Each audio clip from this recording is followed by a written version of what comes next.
Hey everybody, it's Eddie from Tokyo. This is your cryptocurrency update from Japan, and the Ripple CTO, David Schwartz, he did call out a scam about a month ago, and he's been under fire in the last couple of days for being quiet. What it means is there's some people who are disappointed that he's not speaking out against some of the chatter that occurs on Twitter, that he doesn't really want to call out a legit project by mistake. And having his work called out as a scam many times by people, he doesn't want to do that. He goes on to say, calling out every scam is a fool's errand. This is something that's used around the world. It's a term from the 1700s. It came into fashion to use, meaning a waste of one's time. Even with the effort that you put to call them out, it's likely to be unsuccessful. David continues, it can wind up backfiring and effectively endorsing everything you don't call out as a scam. He does only when it really seems necessary. The Twitter user did due diligence, then asked him why not the delusional and nonsense ones like gold and buybacks and 4 to 5 digits. David said that he has a few times, but it seems like it just gives them more attention. Now in this video, we're going to talk about XRP being live in a brand new corridor, or at least one, quite frankly. I had no idea that the country was using ODL. But first, allow me to play a clip from BPM. They were my guest, and the CTO, Chris Dangerfield, had something, or I should say a perspective on this space that was quite interesting. Have a listen. So we are BPM Wallet. We are an events ticketing platform being built on the XRPL, and we've recently just been awarded a Wave 4 grant. We are one of the highest grantees they've ever actually awarded. So we received $200,000. So we're in a handful of those grantees which were awarded the maximum value.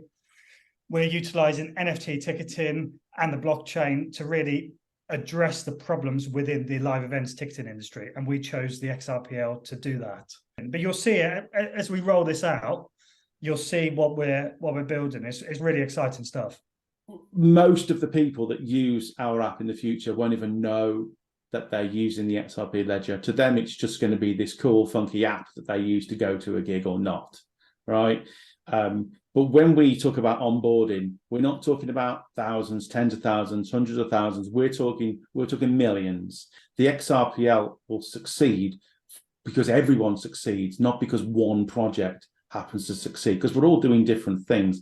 And therefore, it's illogical for XRPL projects to be competing, and it's also illogical for influencers and those that have the ability to reach others to not want to help grow the community further and help those projects grow, because any influencer that helps us grow as a project is going to ultimately lead to significant numbers of new people coming into the community, which everybody, including themselves, is then going to benefit from in the future. So the relationship needs to be cyclical, and it needs to be beneficial for everyone. And I don't feel, being sent price lists is overly helpful for genuine projects that are actually trying to solve a real problem for real people, because no one's talking about why we chose the XRP ledger to build on and why, it's an important message, and it's just all this just gets lost in the noise. So the sooner this court thing is over,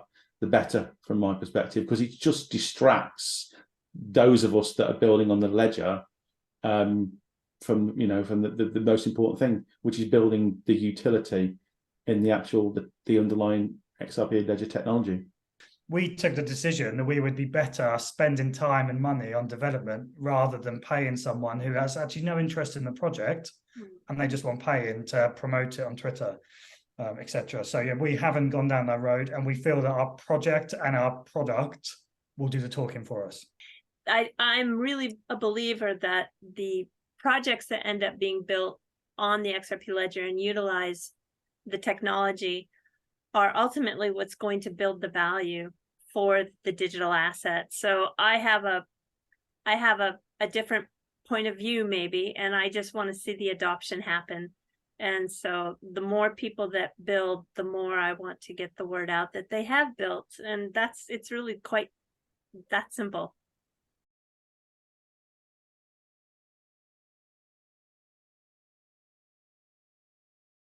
Look for that full interview, which will be uploaded on March 27th. And you're going to learn a little bit more about what it feels like to be a developer in the middle of this lawsuit, along with what it's like for those that apply for the grant, what the process is all about, and of course, you're going to learn about their project, the BPM wallet. Now, you all know, I truly believe most of the utility is going to come from the thousands of use cases that are being built in the space. I want to show you some facts that show, as a participant in this space, it's the developers we need to support. And keep in mind, when you watch this, last month, JP Morgan said that technology is expected to be the most influential in future trading. Here you go.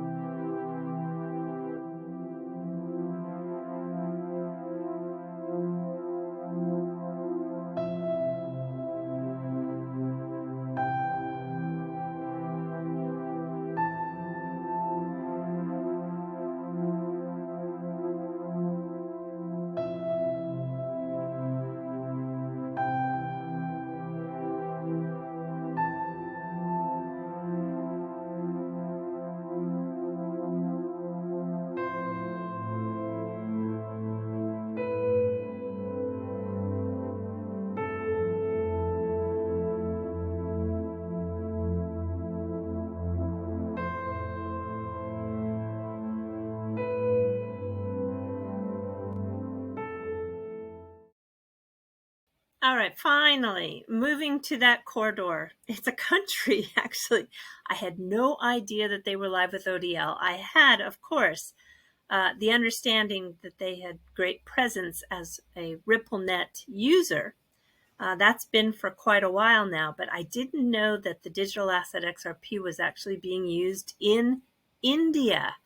Yeah, I had no idea. And I asked Wrath of Kahneman, have I been under a rock? So much going on. I just can't keep up on it all. But was it widely known by everyone else that India was using ODL? It's interesting what he said. He replied, yeah, Crypto Narcissist pointed it out to me. And what's curious is Indian remittances tightly controlled, regulated, capped, 2,500, and only for personal use, school, etc. So his assumption is it's maybe used on just one leg, unless ODL is somehow exempt. And he's got the little emoji question mark. Yeah, I don't know, but I just had the time to read through some of the Tranglo literature that was out, or literature, what an old word. I was reading the blog and I discovered that, yeah, it was one of the, I think, like 5 corridors that they listed. Let me show you those corridors.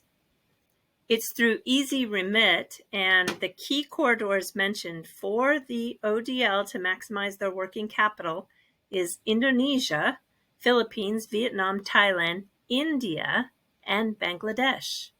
All right, everybody, we're jumping to the fluff. This is a magnificent cherry blossom tree. It's up in the highlands of Yamanashi, estimated to be between 1,800 and 2,000 years old.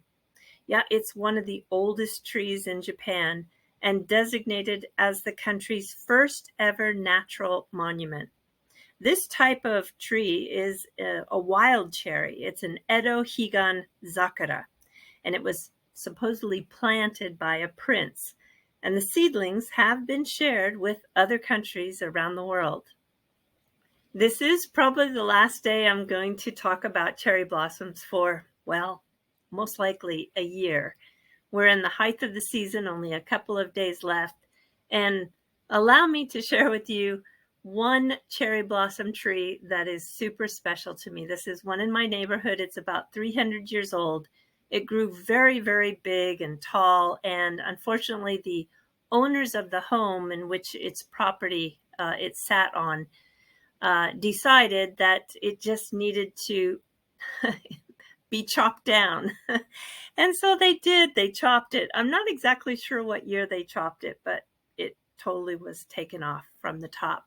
However, every year this cherry blossom tree still blooms on the stump. And these are an example of the blossoms that were on there yesterday. Yeah, it just makes me feel so emotional. The cherry blossom is symbolic for how fast life goes. So it's here today, gone tomorrow. Just like our lives, that is the life of the cherry blossom. All right, everybody. Yes, do take care. Sayonara for now. Bye-bye.